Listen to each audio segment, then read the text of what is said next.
Pemirsa, saat ini kami sedang bersama mantan Menteri Pendidikan Tinggi, Sains dan Teknologi, Profesor Satrio Sumantri, yang dimana nanti kita akan membahas bagaimana kegiatan Profesor Satrio setelah menjabat sebagai Menteri Pendidikan Tinggi, Sains dan Teknologi.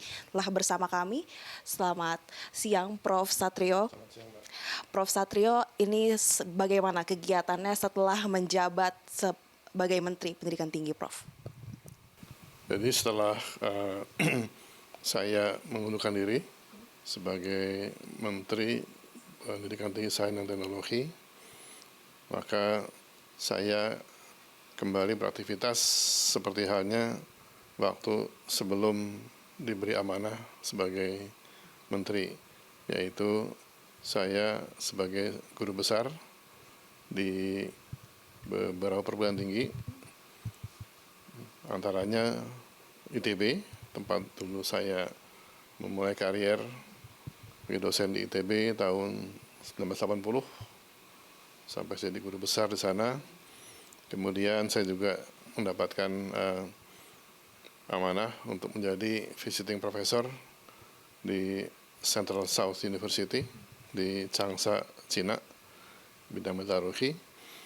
Samping itu juga saya mendapatkan tugas-tugas sebagai visiting professor di Toyohashi University of Technology di Jepang. Jadi itu saya akan lakukan semua, kembalikan lagi karena sudah punya waktu yang cukup banyak untuk mengamalkan lagi ke bidang yang saya tekuni, yaitu dalam bidang pendidikan, sains, dan teknologi. Ada next penelitian kah atau seperti apa, Prof, untuk mengisi waktu yang cukup banyak ini, Prof? Waktu yang ada sebetulnya sih cukup padat ya kalau diikuti semua kegiatannya, selain dari memberikan kuliah, juga riset, dan juga pengabdian masyarakat, diantaranya menjadi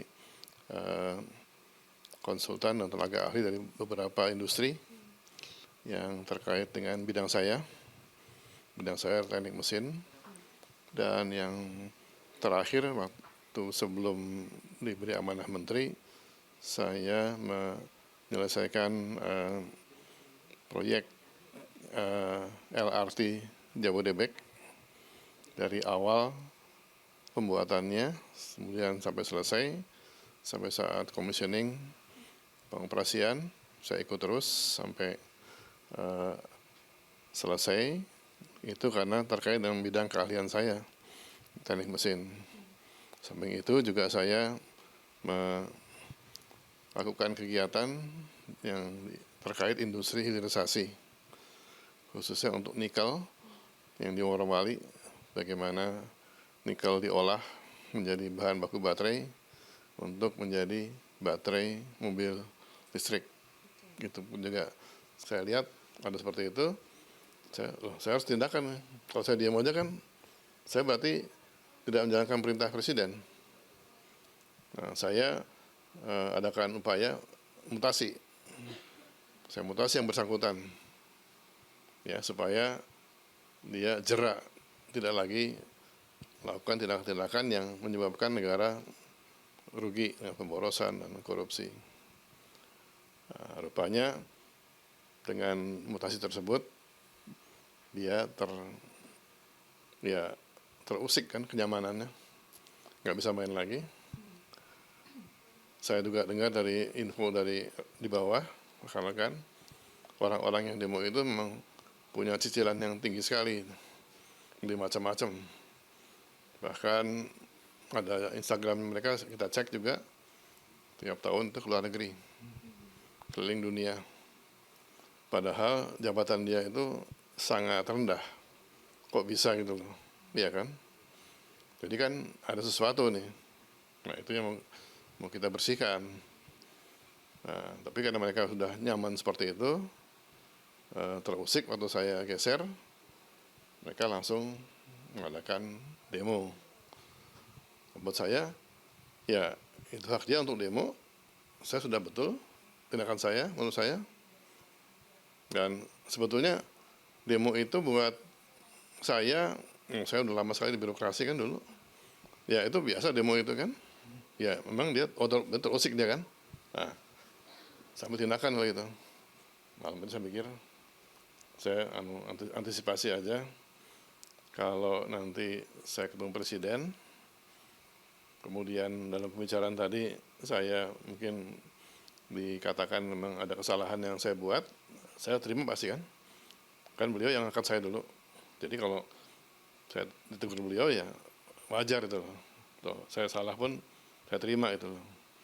Saya menyiapkan diri dengan membuat surat pengunduran diri.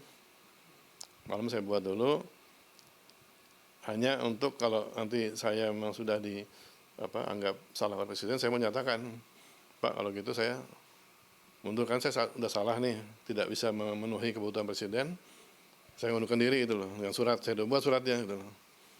Nanti kalau ketemu kalau beliau bilang nggak ada masalah ya saya nggak akui surat itu. Kan ya kalau memang nggak apa-apa kan nggak usah mundur saya kan. Di samping banyaknya kontroversi huru-hara di tengah Kementerian Pendidikan Tinggi Pak Sains dan Teknologi. Ini Bapak udah lepas jabatan juga sebagai menteri. Menteri yang baru, Prof Brian. PR-nya apa Pak yang sedang dihadapi sekarang Pak? Apa yang harus dibenahi Pak di Kemendikti Pak? Kalau PR-nya mestinya yang sedang kita kerjakan ini diselesaikan gitu kan, ditindaklanjuti.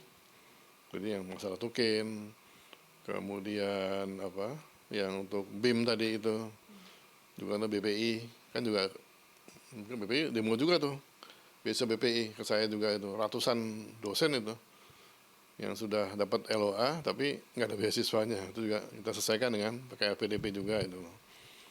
Itu yang tolong diselesaikan, kemudian ya kalau masalah bersih-bersih kementerian, ya kalau saya iya tapi saya nggak tahu beliau bagaimana kebijakannya gitu kan. Terus kalau yang masalah UKT, ya kalau sudah memang nanti dari pemerintah memang tidak ada potongan untuk beasiswa maupun KIP kuliah ya mestinya nggak ada masalah kan. Toh yang penting pendidikan jalan dengan baik gitu. Yang lain-lain saya cukup banyak sih kemarin itu melakukan reformasi di kementerian, regulasi terutama. Karena kita punya regulasi selama ini, regulasi kita terlalu berat untuk dosen-dosen, perluhan tinggi sekali. Kita bereskan itu semua proses sih, tapi nggak tahu menteri yang baru apakah memang berkenan di situ atau enggak. Gitu. Karena kita ingin menekankan lagi pentingnya otonomi perguruan tinggi. Itu penting otonomi itu. Nah, saya nggak tahu apakah menteri baru juga berkenan dengan otonomi. Saya kira itu hak beliau untuk memutuskan. Berarti masih banyak PR yang harus dikerjakan oleh menteri baru ya Pak, untuk mensukseskan program prioritas dari Presiden Prabowo Subianto. Demikian perbincangan kami dengan ex-Menteri Pendidikan Tinggi Sains dan Teknologi, Profesor Satrio Sumantri, yang dimana tadi membahas seperti apa kronologi dari awal pengunduran diri hingga PR-PR yang harus dilakukan oleh Menteri baru dari Menteri Pendidikan Tinggi Sains dan Teknologi, Profesor Brian Yuliarto. Dari Jakarta, Sarah Ruhendi, Zuhal, Metro TV. Jelajahi cara baru mendapatkan informasi. Download Metro TV Extend sekarang.